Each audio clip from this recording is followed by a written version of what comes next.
সম্মানিত সুধী, আসসালামু আলাইকুম ওয়া রাহমাতুল্লাহি ওয়া বারাকাতুহু। যারা দেশে কিংবা দেশের বাহির থেকে আমার ভিডিও দেখেন, আমি সকলকে আন্তরিক শুভেচ্ছা এবং অভিনন্দন জানাচ্ছি। আজ স্থানীয় সরকার উপদেষ্টা জনাব আসিফ মাহমুদ একটি কথা বলেছেন আপনার ডিসি সম্মেলনে। সেই কথাটি হচ্ছে, তিনি বলেছেন যারা আওয়ামী লীগের ফ্যাসিস্ট নয়, যারা আওয়ামী লীগের মধ্যে নির্দোষ আছেন, তারা ক্ষমা চেয়ে স্থানীয় সরকার নির্বাচনে আসতে পারেন। আসলে বিষয়টা একটু কেমন কেমন মনে হলো না, যে একজন নির্দোষ ব্যক্তি তাকে কেন ক্ষমা চাইতে হবে। আসলে আমাদের বাংলাদেশে এই পর্যন্ত যতগুলো দল ক্ষমতা এসেছে, প্রত্যেকটা দলেই দু একজন করে একটু সেন্টিমেন্টাল টাইপের মানুষ রয়েছিল এবং উল্টাপাল্টা কথা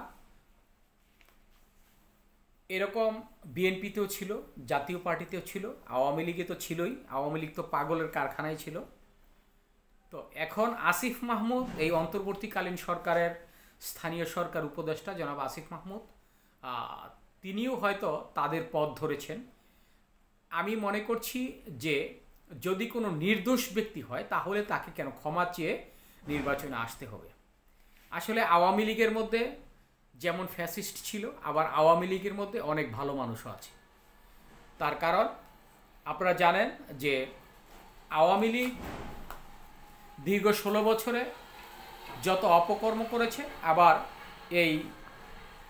তারা অনেকে ভালো কাজও করেছে। আপনারা জানেন যে দীর্ঘ বছর এই আওয়ামী লীগ ক্ষমতা থাকাকালীন অবস্থায় বাংলাদেশের যে ব্যাপক উন্নয়ন হয়েছে, এটা অস্বীকার করার মতো নয়। যেমন উন্নয়ন করেছে, আবার তারা এদেশ থেকে লুণ্ঠনও করেছে, ঠিক সেই রকম।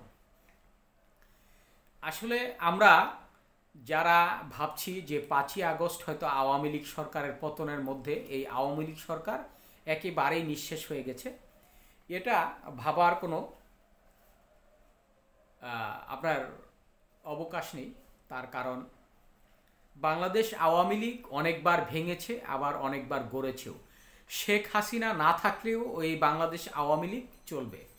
সেটার প্রমাণ 1972 সালে, 1975 সালের পর এই যে আওয়ামী লীগ যখন শেখ মুজিবুর রহমানকে সপরিবারে হত্যা করা হয়, তখন কিন্তু এই দেশ আওয়ামী লীগ পরিচালনা করেছেন আপনারা জানেন আব্দুল মালেক উকিল।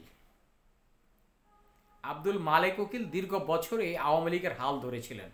দ্বিতীয়বার এসেছিলেন জিল্লুর রহমান, অত্যন্ত একজন ভদ্রলোক, আওয়ামী লীগের একেবারে একনিষ্ঠ কর্মী ছিলেন এবং নেতা ছিলেন, যাকে কল্পনাই করা যায় না। এখন এই আওয়ামী লীগ সরকার পতনের মধ্যে দিয়ে যদি আপনারা মনে করেন যে আওয়ামী লীগ নিঃশেষ হয়ে যাচ্ছে, তাহলে আমার মনে হয় যে আপনারা ভুল করছেন। তার কারণ আওয়ামী লীগ নির্মূল করা খুব কঠিন একটি কাজ। আওয়ামী লীগ হয়তো আপাত দৃষ্টিতে কয়েক বছরের জন্য থেমে থাকবে, হয়তো তারা কোনো নির্বাচনে আসতে পারবে না, কিন্তু একেবারে নির্মূল হয়ে যাবে আওয়ামী লীগ, এটা ভাবা একেবারে অকল্পনীয়। তার কারণ হয়তোবা আওয়ামী লীগ নিঃশেষ হবে না, তবে রূপান্তর হয়ে আবার নতুনভাবে ফিরে আসতে পারবে। এই জিনিসটাই আমরা দেখতে পাচ্ছি। আসলে আওয়ামী লীগ কতটা ভয়ঙ্কর, আর আওয়ামী লীগের নেতাকর্মীরা কতটা ভয়ঙ্কর হতে পারে, সেটা এই অন্তর্বর্তীকালীন সরকারও দেখেছে। তার কারণ গত 7 মাসের অধিক এই আওয়ামী লীগ সরকার ক্ষমতাচ্যুত হয়েছে। এই ক্ষমতাচ্যুত হওয়ার পরেও তারা এদেশটাকে যেভাবে আলোচনার শীর্ষে রেখেছেন, এই বিষয়টা আমরা খুব সুন্দরভাবে উপলব্ধি করেছি। এই মুহূর্তে যদি স্থানীয় সরকার নির্বাচন হয়, তাহলে মনে রাখবেন এই 60% যারা 60% এই আপনার উপজেলার চেয়ারম্যান, ইউনিয়ন চেয়ারম্যান, মেম্বার, এটা আওয়ামী লীগের হবে। তার কারণ এই আওয়ামী লীগের মধ্যে কিছু ভয়ঙ্কর রাজনীতিবিদ আছেন, যারা একেবারে সাধারণ মানুষ, তারা এই আওয়ামী লীগ ছাড়া কিচ্ছু বোঝে না। এই নীরব মানুষগুলোকে আপনাকে ভয় পেতে হবে। তার কারণ আপনারা হয়তো এই অন্তর্বর্তীকালীন সরকার কিংবা বিএনপি ক্ষমতায় আসলে হয়তোবা এই আওয়ামী লীগের বড় বড় নেতাকর্মীদেরকে গ্রেফতার করতে পারবে, তাদেরকে জেল জুলুম হুলিয়া সব কিছু করতে পারবে। কিন্তু যারা একেবারেই সাধারণ মানুষ, যাদের ভোটে বারবার নির্বাচিত হয় বিভিন্ন পার্টিগুলো, দলগুলো, আসলে এই দলের মধ্যে সবচাইতে বৃহৎ একটি নীরব ভোট সেটা আপনার আওয়ামী লীগের। কারণ এই লোকগুলো এই আওয়ামী লীগ ছাড়া কোনো কিচ্ছু বোঝে না। যার কারণে এই স্থানীয় সরকার নির্বাচন যদি হয় তাহলে আপনারা মনে রাখবেন 60% ভোট পাবে এই আওয়ামী লীগ, এবং এই আওয়ামী লীগের 60% উপজেলার চেয়ারম্যান, ইউনিয়নের চেয়ারম্যান, ওয়ার্ডের মেম্বার, কাউন্সিলর তারা পাশ করবেন। তার একটাই কারণ হচ্ছে এই নীরব ভোটের কারণে। আপনারা জানেন আমরা এই যে বিষয়টা সবচাইতে বেশি লক্ষ্য করছি এখন, যে স্থানীয় সরকার নির্বাচনটা যদি আগে হয় তাহলে এই মুহূর্তে কোনো এমপি মন্ত্রীরা তাদের উপরে কোনো প্রভাব ফেলতে পারবে না, তারা কোনো দলের হতে পারবে না। কিন্তু তারপরেও কিন্তু এই বেশিরভাগই আওয়ামী লীগের হবে, দ্বিতীয় স্টেপে বিএনপির আসবে এবং জামাত আসবে হয়তো বা তৃতীয় স্টেপে। কিন্তু আওয়ামী লীগের যে সংখ্যাগরিষ্ঠতা বেশি আসবে এটা কিন্তু আমরা নিশ্চিত।